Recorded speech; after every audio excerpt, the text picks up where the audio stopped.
Welcome everybody to the Nuggets of Gold YouTube channel. Today I'm going to be going over my top 5 2021 49ers quarterback options, and we're going to be talking about a couple guys that could end up there. But before we get into it, I'd like to remind everyone to subscribe if you guys are 49ers fans and want some 49ers content. Also, at the end of the video, I'm going to be talking about a giveaway I'm going to be doing for the Super Bowl, so make sure to stay tuned all the way to the end. But without further ado, let's get into the honorable mentions to start out. So I had 3 guys I wanted to bring up here. Those 3 are Aaron Rodgers, Kirk Cousins, and Matt Ryan. They're all a little bit older, all on expensive deals, and I find it very unlikely that any of them are moved. So I don't really think it's feasible that the Niners are able to go after any of these guys. I know there's been some smoke with Rodgers. Really doubt Green Bay wants to get rid of him. They've been in the NFC Championship game 2 years in a row now.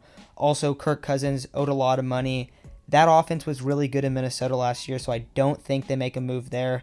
And Matt Ryan, new coaching staff, a new start to the franchise. They don't want to just replace him yet. I think Atlanta is going to operate similarly to when Kyle Shanahan and John Lynch were just signed in San Francisco and didn't want to immediately make a move at quarterback. So I do really expect Matt Ryan to be back in Atlanta next year. So enough with these honorable mention guys. Let's get into the top 5 right now. My number 5 quarterback move that the 49ers can make would be to trade up and select either Justin Fields or Zach Wilson. I recognize that a lot of people might think that these guys should be higher on my list, but I would like to say that you have to trade up into the top 5 if you want to get either of these 2 prospects. And there are a couple questions on them. Starting out with Zach Wilson, there are some serious arm strength concerns for Zach Wilson. I know that a lot of media scouts have really liked him a lot, and his ability to extend plays is phenomenal, along with just a fantastic feel for the game and some great downfield touch as well. He can really throw a pretty deep ball. Still, having such a small build and having velocity and arm strength questions makes it seem a little rich to trade up and trade so much of the future to have a top 5 pick. I don't think he's going to bust or anything, but I don't think he's a super elite guy. Now, Justin Fields absolutely looks the part. He can rip it. He's a big dude, scary in open space. But for him, there's some questions about how quickly he goes through his progressions, and also he doesn't have that downfield touch like Wilson has, and also he doesn't feel the pocket really well. So they're 2 very different players. There's a lot to like for each of these guys too. I'm not trying to knock them.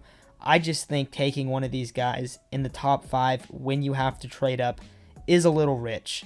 And they're number 5 because I don't think it would be a bad move, but I just think there are better moves out there.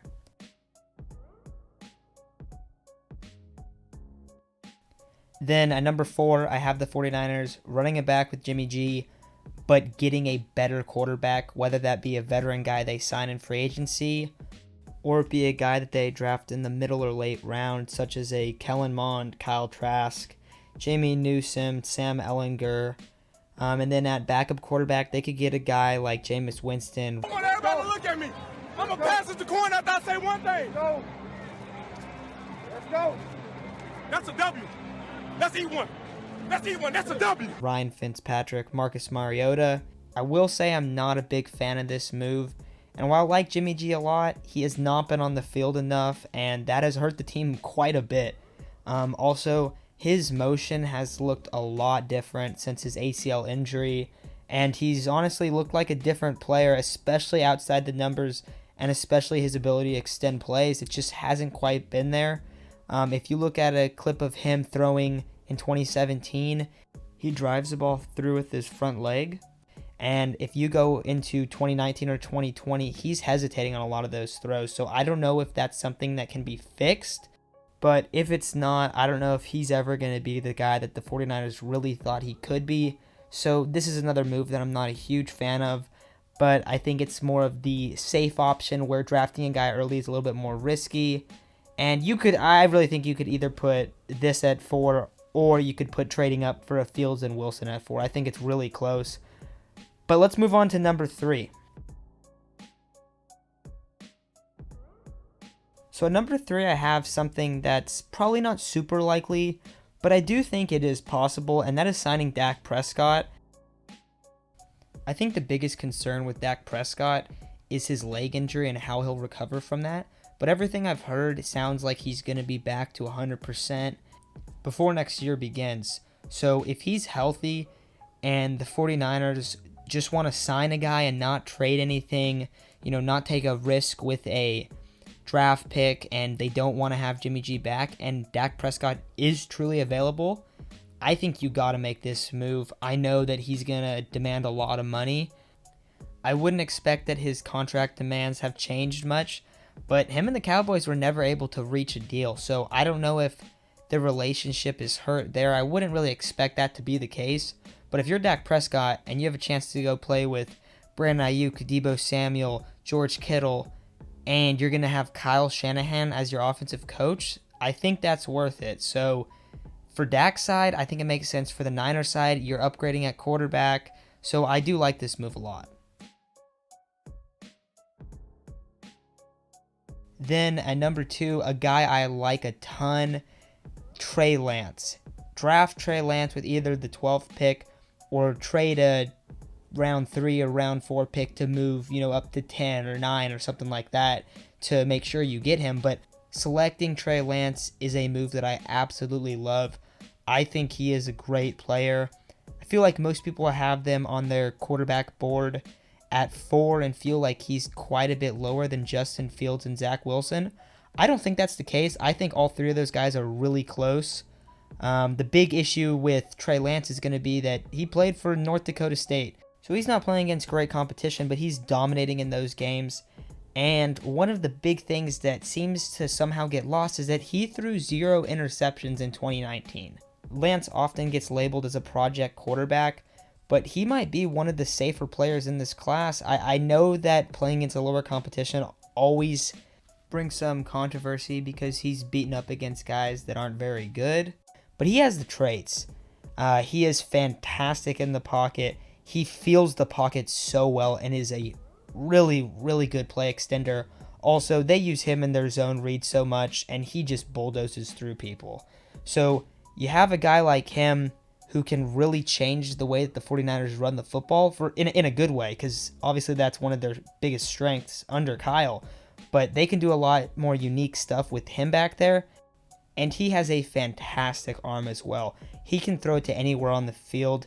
Now, he does have some problems with his deep field accuracy, but I think that's something that can be improved a lot.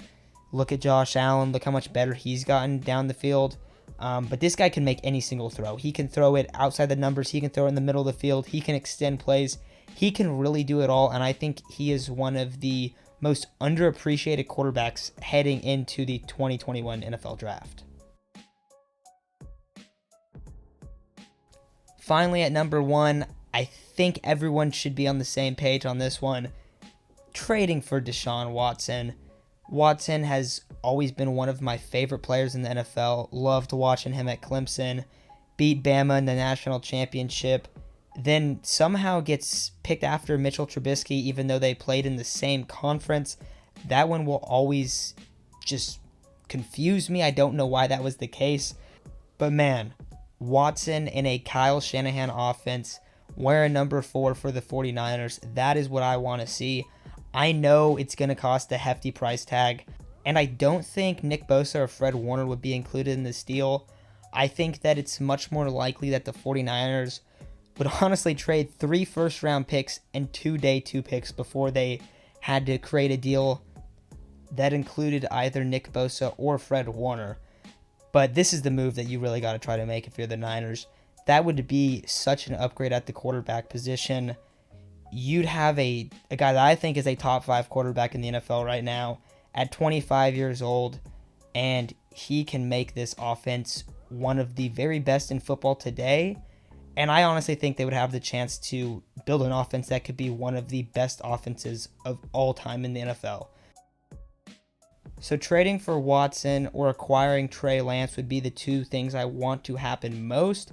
But overall, this is my top 5 list. This is what I think. If you have something different in mind, comment it. I'd love to hear. I want to know what other people think. Because the 49ers, they're not in flux, but there's a lot of stuff changing right now. I mentioned a giveaway at the beginning of the episode. So all you got to do to enter, you got to subscribe to this YouTube page and then comment what you think the score of the Super Bowl will be. If you are right, you will get $20. There will be only one winner though, so if multiple people guess the same number, I'll use a random generator and pick the winner that way. But subscribe to the channel, drop a like, drop a comment of what you think, and also tell me what you think the Super Bowl score will be. Hopefully someone gets it right. It's always fun when we have a winner. But with all that said, thanks everyone for watching. Go 49ers, and go get Deshaun Watson.